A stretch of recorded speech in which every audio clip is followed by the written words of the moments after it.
How to log out of Instagram account from other devices. I am going to show you how you can easily log out of Instagram account from other devices. First, open the Instagram application and navigate to your profile.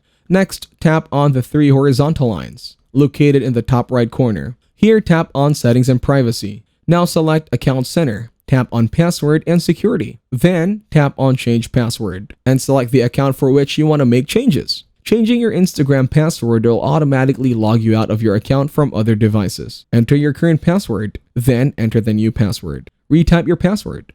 Afterward, tap on Change Password. Now return and tap on where you are logged in. Tap on your username. Here you will find a list of devices where your account is logged in. Select the device and tap on Log Out. Confirm by tapping Log Out again, and your account will be logged out from the selected device. Repeat this process for other devices to log out of your account. Thanks for watching, leave a like and subscribe.